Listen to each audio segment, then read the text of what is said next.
So today I'm really excited to be joined by Marcus Ahmad, who is a photographer. He's actually been a fashion and commercial advertising photographer for 20 years or so, plus more recently turned to branding photography. And he's also actually been a senior lecturer at university. So Marcus, you've got so much experience that I'm keen to tap into today. Thank you so much for joining me. Well, thanks for having me on the show, Zoe. I've been really looking forward to this. I know we've known each other for a little while now, but this is fantastic to be able to have a chat with you on the show. Well, likewise, because I've been on your podcast show Yes. a couple of times, Twice. even. Yeah, Yes. twice. So it's nice to be able to give back and have you on this show. Essentially, what I've asked you to come along to talk to me about today and to the audience listening is podcasting, because Mm, you've ventured into the world of podcasting more recently with your co-host, Sam Hollis. that's And correct. I find that really interesting. And I'm so keen to tap into that because we want to find out really, like, why have you done it? How's that working out for you? What have you learned from it and all of that good stuff. So, but before we get into that, do you want to tell us a Mm. little bit about you? As I said, Oh, you've got lots of experience, but what would you maybe pick out as some of your career highlights of the past 20 odd years you've been a photographer? well, I started off with a lot of education. I studied at ND down at Bournemouth College down your way, Oh, Bournemouth and Poole really? College. I did, yes. That was a great course, very vocationally based. And I went there because Nick Knight was one of their ex-students. I don't know, do you know Nick Knight, the fashion photographer? I don't, but I'm sure many people Okay, listening may yeah, yeah. well. Yeah. So, and then I went off to Brighton and did my degree in Brighton, and then I assisted for 4 years. On top of that, I really enjoy learning, and I look back on that with great fondness. And it was a rich period for photography as well. It was back in the early 90s. Mm. But highlights, of course, work-wise, shooting, New York, LA, Paris, doing fashion campaigns for Wow. hair and beauty really is what I started off doing fashion, but I switched it to hair and beauty, which is there's more money in it, to put it bluntly. Let's be honest, yeah, but wow, that's incredible. So yeah, those were highlights. And then of course, as you mentioned, you know, putting it all together and being able to do my master's in education and then becoming a senior lecturer in photography at University of South Wales, where we had a lovely course there all about photography for fashion and advertising. And that was lovely to be able to have an opportunity to give things back as well. Yeah, absolutely. Oh, well, that sounds an incredible career. And I didn't realize you got a master's actually. And yeah, wow, you've done so much and all those big brands and fancy locations. Amazing. Yeah, it was good fun. It was good fun. Yeah. Okay, cool. So, I mean, how more recently then do you find yourselves now podcasting? Is this just a natural evolution of your marketing as a photographer? And in fact, how has your marketing evolved over that time? Let's start off with my early marketing as a branding photographer. I basically started branding photography just before 2020. A lot of businesses seem to have started just before COVID, just before, isn't it?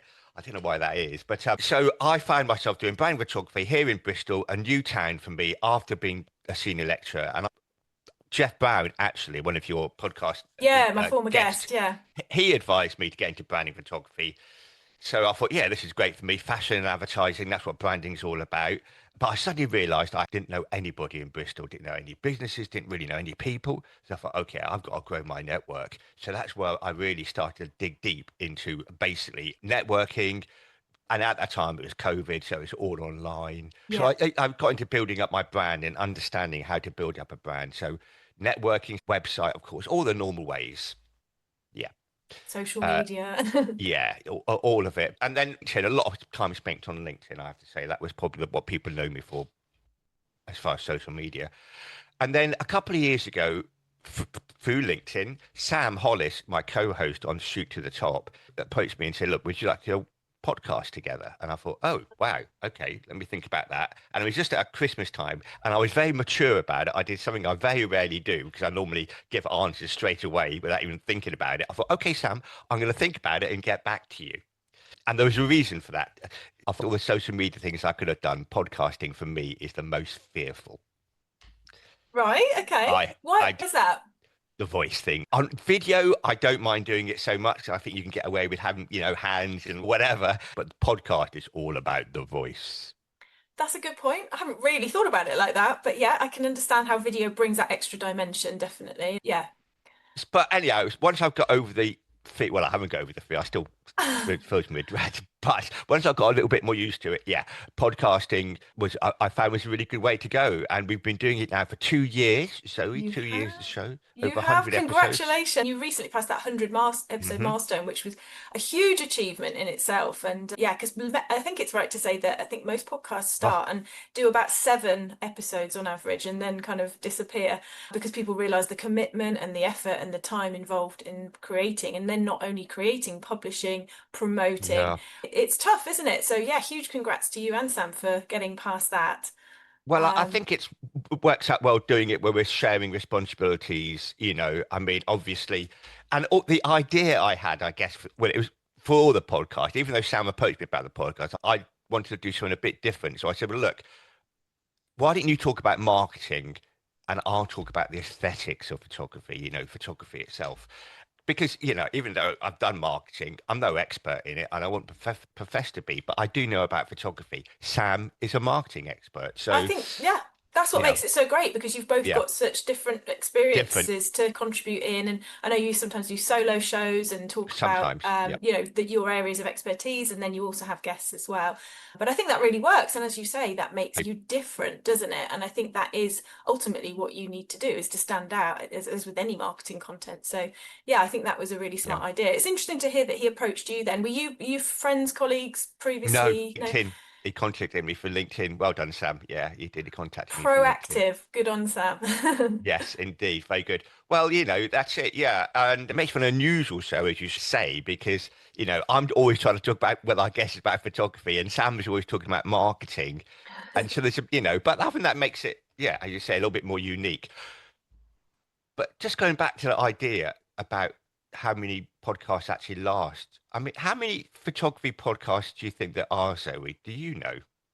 Oh, I wouldn't know to Mm, be honest, but I know no. there's many because obviously, as me reaching out on behalf of my clients to try and Yeah. get them featured, I've obviously got numerous on my radar, but I would say hundreds, Oh, do you hundreds of think do shows. you really think it's a photography one? Do I you really think think it I so? think it is. Yeah, maybe not multiple hundreds, but yeah, there are a lot out there and I've got a Mm, growing list that I need to keep reaching out to yeah, for right. myself, to position Yeah, myself on some of yeah. those and also for clients. But I think the beauty is there's so many niche podcasts. So there's a bit more general podcasts talking about photography, or there might be one talking specifically about marketing, like you say, or there might be, for example, a wildlife photography one where it's Yeah, all about raw wildlife, natural experiences in the wild and all of that. And I've targeted those kind of shows for my wildlife clients and things. So I think, there's newborn photography shows. There's kind of all the different yes. genres. So I Yeah. would probably say, yeah, about 100, but again, not being exact there. But I think to your point then, you're going to say there's not that many photography shows out there. Is that what you were about to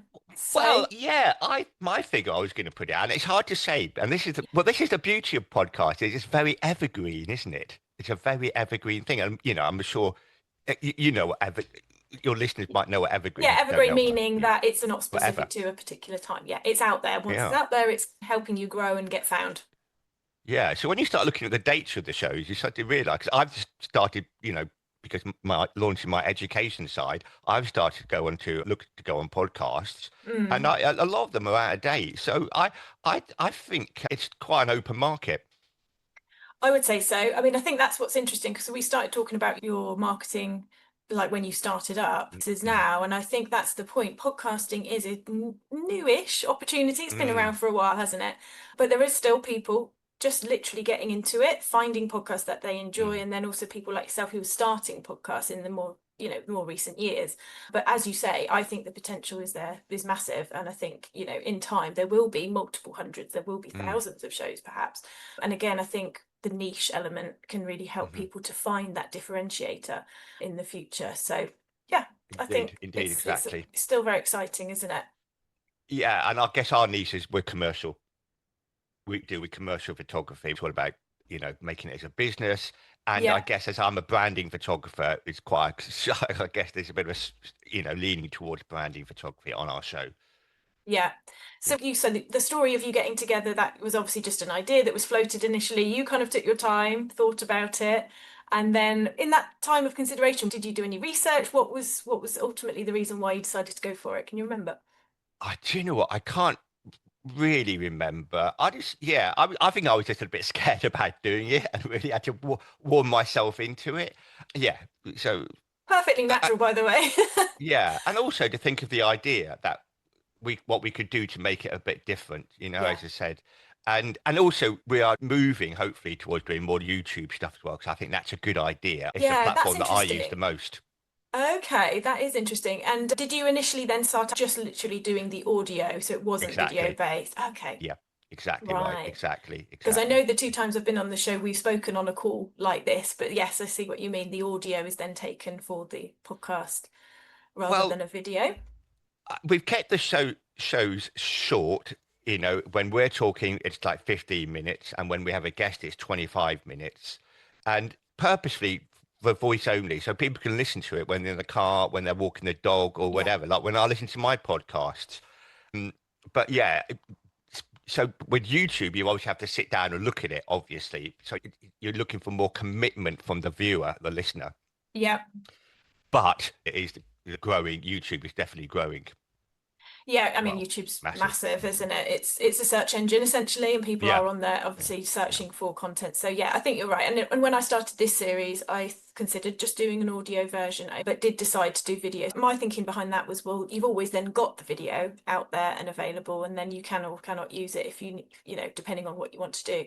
But I think, yeah, it definitely helps and ensures that you're on all platforms essentially in some guise, doesn't it? Which can really help with your online visibility. Exactly. And also for myself, talking about photography, it's handy if I was, in the future, we start doing it on video that I can show photographs or explain it a little bit easier what I'm talking about. It's quite hard to talk about like Yes. lighting on a podcast, for example. I imagine that is one of the challenges, isn't it, in this particular subject matter to, Yeah. and yeah, for you particularly, because I guess Sam talking about more the marketing elements. For you, it's quite hard, I guess, to talk about the visual elements so clearly, because I think It's we take such visual cues, don't we, when we're having conversations or when we're exactly. demonstrating something. So Yeah, yeah. I mean, I was going yeah. to say it's hard for me to talk about anything, but particularly stuff like that. Yes, yeah. So there we go. So the podcast, yeah, a couple of years going, and it's we still got to market it. It still takes a lot of time. Oh, Um, it's a huge time commitment. And I know that mm, from this mini series that I've been creating, and I've been doing videos, course-based video content for my students in my mentoring program, for example, but then more recently this.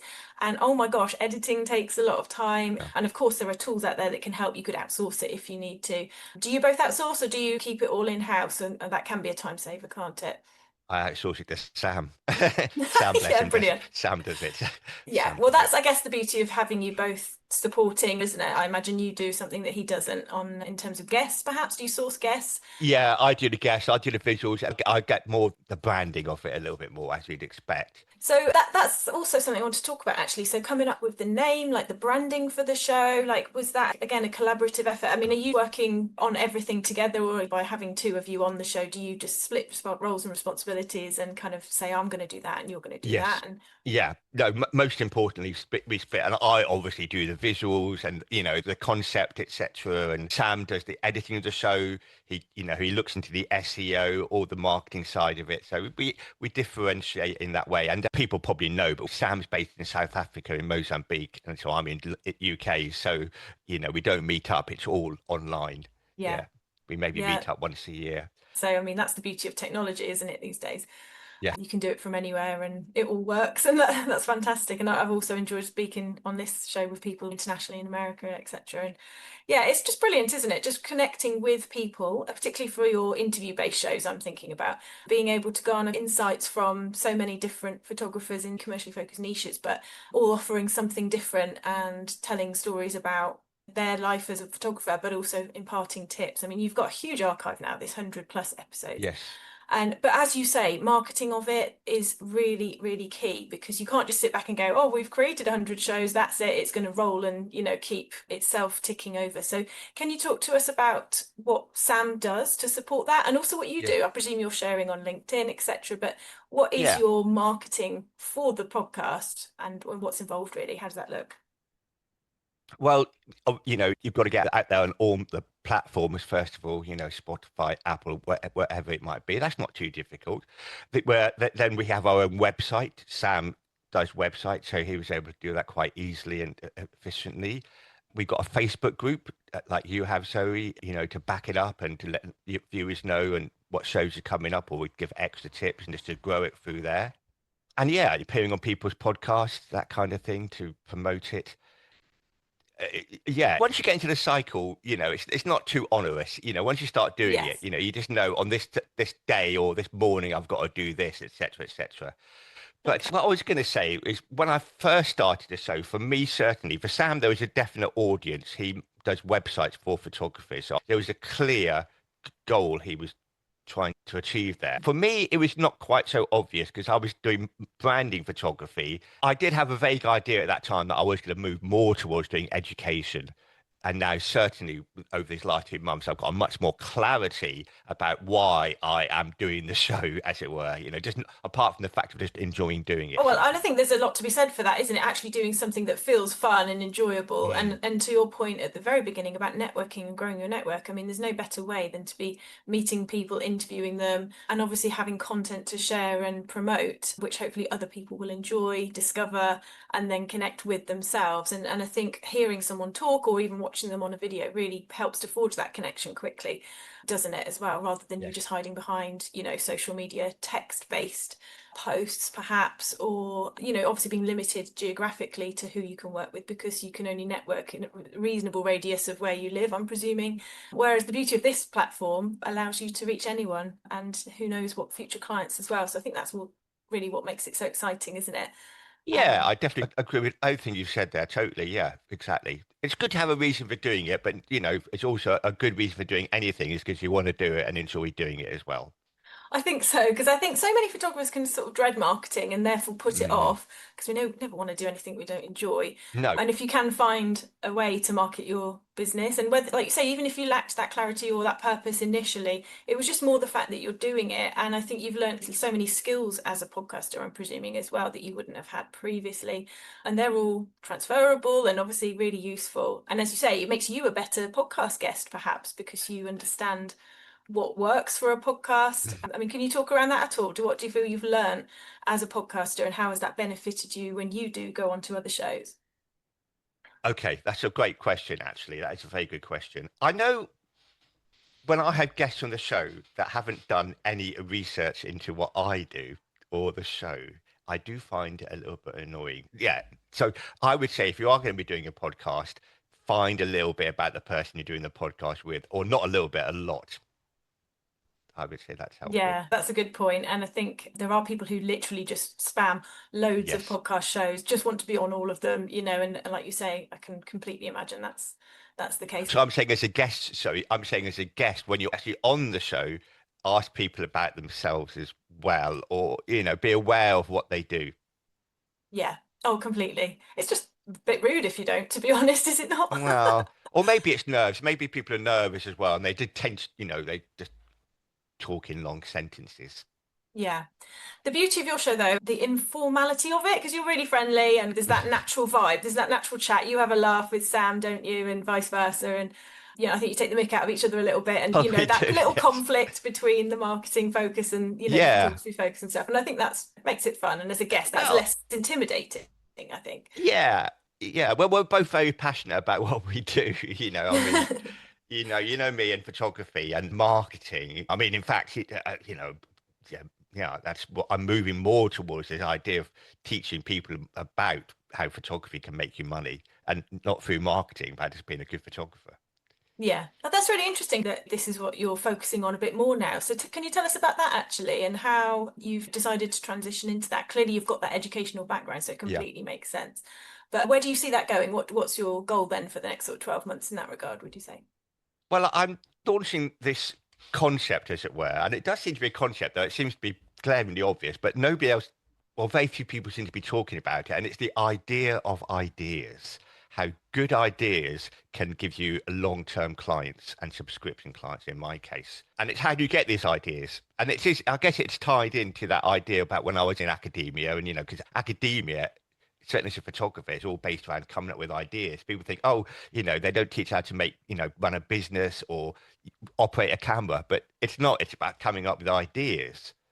And ideas Interesting. are gold, especially in this modern age, of AI and video and all this competition. It's ideas will separate you from other photographers having good ideas, I believe. Yeah, absolutely. Yeah, and actually, I interviewed on the very first show that I did in this series on YouTube. I interviewed a photographer called Andy, and he was Yes. amazing at talking about his background and again made that same point that the ideas has been key to his success as a photographer because that is what makes you different. So that's a really interesting concept, actually. And yeah, how are you gonna stand out against AI, where it can Yeah. potentially come out with absolutely anything you want, arguably, but are there any good ideas? I don't know. But yeah, can you talk around that a bit? And do you see that as a threat? Do I see it as a threat? Do you know what? I don't. I mean, maybe I'm a bit naive in that. I think it's certainly becoming ubiquitous, but I've, you've got with AI, it's basically taking what's already there and putting it together as something, and it's not new. It's just something. It's a copy, isn't it? It's taken out what's, it's mined it. It's gone out there, and we are coming to a stage where there's not enough information for it to mine any further out there. So various things are happening, especially in the UK, about that. So what I'm getting at is basically, if you've got good ideas, you don't need to worry about AI, in my opinion, because you've got to put the ideas into AI to get the photographs or the images or whatever. Yeah. Someone's got to do that. Yeah, Yeah, and I love the fact that you're championing that as being the core of photography. It isn't about, what AI can offer, because I think there is a lot of despair in the industry, like, oh God, what am I going to do? And I think it's great to have people in the industry with the experience like yourself who are going, no, it is possible to get consistent high-end clients perhaps, and this is how you do it. And yeah, I think I really support that and hope that that's a great success for you. So where do you see that going then in your business, and how is that going to work with the podcasting and with obviously yeah. the other client work that you have? How are you going to spread your time and fit it all in? Well, exactly. It is, and I am in this transition period at the moment where I'm switching over more to my education side. And what I'm doing, I'm speaking, for example, at the Wales and West Photography Show at the end of June this month here, 21st, Great. talking about my idea of ideas. And then from there, I'm doing a 2-day branding masterclass in Bristol in September. And this is hot off the press, literally. You are the first person Wow, to hear heard it about here this. first. Yeah, so 2 days in Bristol at the end of September, and Yeah. then the big one is next March. I'm doing a 3-day workshop in San Miguel in Mexico Wow. for mainly aimed at American photographers, and it's going to be a superb event talking all about ideas, lighting, everything you need to know to become a really unique branding photographer. Sounds fascinating. It sounds like a packed schedule as well. Yeah, hopefully it will be. It should be really good fun. Yes, indeed. Okay. And is that going to overlap with the podcast, would you say, this move into the education space slightly? Is that going to see the show evolving its focus? Well, as I say, when I started a podcast, I was just doing it for the fun of it. But now I see that I've got an audience of photographers Mm. which I could potentially help out and, persuade to come into the course. So it's sort of, yeah, it's evolved fairly naturally, I would say. Yeah. Oh, Yeah. I think all great things do, don't they? And it's a natural transition into that, isn't it? If Yeah. that's where you're growing as a photographer as well. Yeah, and I'm taking some of the shows that I've done on my own and use those as basically like key points within the workshops. For example, I did one show all about how to be creative, how to get creative thinking, and I did the 5 R's of creative thinking, which was research, rules, repetition, rest, and reflection. Oh, well Yeah, so remembered. so those are the 5 R's of, so I've got little concepts like that, and it's all about how to avoid the 3 C's of branding photography, which is coffee, cup, and computer. Is to get away from that. We've had a few branding photographers on the show who are quite big names in the industry, and we all say that it needs a bit of an uplift because people are producing images that are very samey, I would Mm, say. There's yeah. scope for more. There's scope for more. Oh, that's exciting. And I think that's a really valid point. And what you've essentially said there is you're repurposing your podcast content and using it into There you go. your talks and things, and which I think is brilliant. And that's Yeah. ultimately what everybody should be doing, repurposing what you've got. Because actually, all that content, all those perhaps blog articles you may have written in the past, even social media posts that you've written over the years that you've been a photographer can all be repurposed. You don't need to Yeah, keep reinventing the wheel, so to speak. Use what you've exactly. got. So it's great to hear that you're managing to do that and to impart some of the expertise that you've already shared, but just in a different format, and obviously attracting a new audience by doing so. So yeah, top marks for the repurposing Thank you. there. Thank you. Okay, well, this all sounds great. Obviously, I really wish you well with the talks and everything that you've mentioned there, Marcus, and this new direction slightly. And I'll be intrigued to see how that evolves within line with the podcast. But as I say, I really admire you and Sam for Oh, the shoot to the top. That reaching 100 plus episodes is amazing, and also very much appreciate obviously having been a guest on your show, not once but twice. So that was a great honour, and it's been brilliant to speak to you. I my really wish pleasure. you well, and thank you so much for spending some time Yeah, with us today to talk about podcasting. I hope that anyone listening or watching this, if they're photographers themselves, may be thinking about doing it as a means to, reach more people, impart exactly. their expertise. They'll be inspired by this conversation and can hear and see that it's fully possible. It is Everybody's, fully possible. yeah, despite those natural fears, and it's great to see that you've overcome those and have been consistent with it. And I think that's really, Consistency, yeah, for commendable. sure. The challenge of kind of keeping up with Oh, content creation, whether it's podcasting, whether gosh. it's social media, whether it's blogging, whatever it is tough, isn't it? Yeah, but you just got to pick what you're going to do and do it. And also, I would say, and having Sam on this is great as well. Just to conclude, is don't be. I'm a bit overcritical or perfectionist, as a lot of photographers are, a lot of creatives are. Where Sam is just gets it out Yeah. there, whether it's mistakes or repeating and we've had, believe me, I mean every episode still has us talking over each other or something going a bit wrong, but he's happy, get it out there, and I've learned that from Sam. Don't just do it and get it out Yeah. there. Yeah. Yeah, absolutely. I do support that. Just get something out there. It's better than not. Too Hmm. many people have like blog drafts saved on their website. They've yet to Yeah, hit publish. That is not helping you rank on Google because it's just not out there in the world. Equally, any podcast ideas, just if they're left as ideas, they're not helping you reach new people. So yeah, at some point you just have to kind of hit publish, don't you, and put it out there to the exactly. world. So that's actually a really good tip to end on. Try not to let fears and procrastination kind of stall your progress.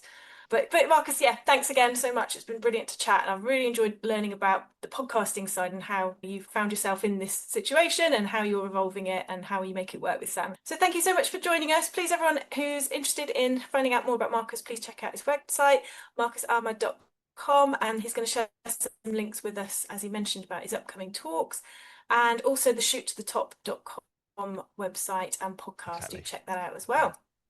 Yeah. For now, Marcus, thank you ever so much. Thanks, Zoe. Thank you very much. Have a good day.